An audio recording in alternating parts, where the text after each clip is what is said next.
Speed, verve and flexibility, how Brentford closed the gap on Chelsea. Nick Ames. Early in 2015, the Brentford co-director of football Phil Giles collected 3 German visitors from Heathrow Airport. He drove them to Kentish Town, in North London, where the club's owner, Matthew Benham, was waiting in the offices of his sports modelling company, Smarteds. They received the grand tour and were impressed by how the firm's methods influenced a football operation that, although new to England's second tier, was starting to turn heads across the continent. Then everyone made a weekend of it, dinner, an Arsenal match at the Emirates, and parting promises to keep in touch with each other's progress. Both parties are firmly up to date now. The curious travellers were Thomas Tuchel, who was between appointments at Mainz and Borussia Dortmund, and 2 of his assistants. When Tuchel takes Chelsea to Brentford Community Stadium on Saturday evening, he will see the fruit of his acquaintances' labour at first hand. While the Premier League leaders will be favourites to press home their own case, their 7th-placed hosts have adapted to top-flight life with such enchanting confidence that a different outcome would not cause shockwaves. "Life is good," smiled Thomas Frank on Thursday, and he need not have said much more. Frank gives truth to the adage that a manager's demeanour reflects the health of his team. His public appearances are fun and expansive, but never too far from a serious turn. It presents a breath of fresh air in an increasingly homogenized climate, and that is exactly what Brentford have offered. The speed and verve with which they departed the championship have shown through in victories over Arsenal, Wolves, and West Ham, not to mention the rollercoaster draw with Liverpool and respectable points at Aston Villa and Crystal Palace. But they can scrap too. And that is what separates them from most bright-eyed newcomers. Their capacity to mix things up is striking, and it has often been difficult, within individual games, to anticipate exactly what is coming next. "We want people who are not always looking at their own task, but also want to see the whole picture," Frank said of the standards Brentford expect. "The more of those people you can get into your club, the better you are. I'm constantly speaking about hard work and performance.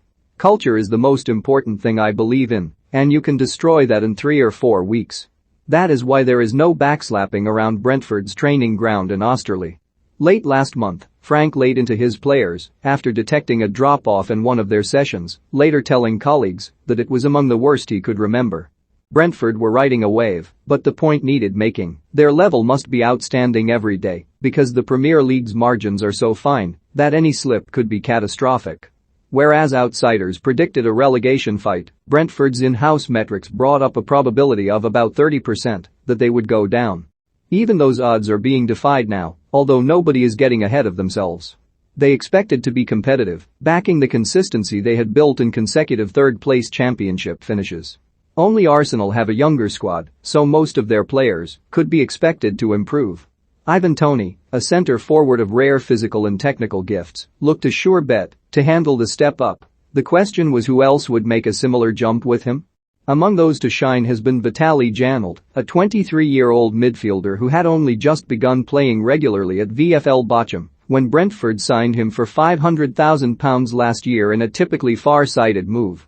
He has not taken the headlines that Toney, his strike partner Brian Mbeumo and the right wing-back Sergi Canos have attracted, but was an ever-present until sustaining a knock in the warm-up at West Ham. A 6-footer, Janelt has met the Premier League's helter-skelter head-on, and his dynamism has been a feature. He sits well within the top 20 successful tacklers in the division. Janelt's comfortable adaptation epitomizes that of his team. If anything has pleasantly surprised Brentford's hierarchy, it has been their flexibility in meeting a game's requirements. In the championship, that was not called upon so often, but there is an acknowledgement that few can spend 90 minutes passing through Arsenal and Liverpool. Arsenal were rattled by long deliveries towards Toney and outdone by a blocking maneuver from a long throw. Although the goalkeeper, David Raya, would routinely play out from defense last season, he has not been dissuaded from quick back-to-front transitions against teams schooled in ferocious pressing, hoping to win the second ball and pin them in their own half. Out-footballing opponents is only one part of the plan. "We have managed to be brave and positive and try to attack teams," Frank said. "But if we want to achieve anything as a newly promoted team, you need to be able to defend." Christopher Adger, the £13.5 million record signing from Celtic, has slotted straight into Brentford's zonal defensive system and was viewed as a low-risk purchase despite the hefty fee. Another 23-year-old, Adger has 25 caps for Norway, and his future value seems secure. Brentford's players have sometimes left the pitch commenting on the league's intensity, but they have consistently kept up. There is a sense internally they are capable of even more, that their structure has been sound, and they are tough to breach, but that they could show more quality in possession. That has hardly been absent, as they showed for two-thirds of a dominant win at Molineux and in a whirlwind opening 20 minutes against West Ham, but a team that top scored with 79 goals in the championship are yet to turn on the taps. A tally of 10 in 7 games hardly constitutes a drought, but it comes as a surprise that only Norwich and Watford have taken fewer shots. The forward Yoan Wissa, who arrived from the French club Lorient in August, has earned cult hero status with late goals against Liverpool and West Ham. Brentford's involvement in the playoff final meant they had less time to move in the market than many of their new rivals. Michael Olise, the then Reading midfielder, was highly fancied, but Crystal Palace were able to complete his £8 million purchase. Their 4 signings have helped move the dial, but should they stay up, a full pre-season may see their scouting methods yield greater reward. For now, every potential advantage counts. One of them is their stadium, packed ingeniously into a tiny space just off the M4. 2 nights before Arsenal's visit, a number of Brentford's senior staff enjoyed steak and wine in a branch of the Gaucho chain. It was a rare occasion on which Frank, Benham, Giles and his fellow co-director of football, Rasmus Ankersen, convened in the same room. In part they talked targets and transfer windows, but there was a current of boyish excitement at the prospect of opening a historic campaign in front of a first full house at the new venue. The atmosphere exceeded expectations. It feels like a proper football ground, angular, close, acoustically almost perfect. The environment is primed for a team who want to get on top of the opposition, even if they are as decorated as Chelsea.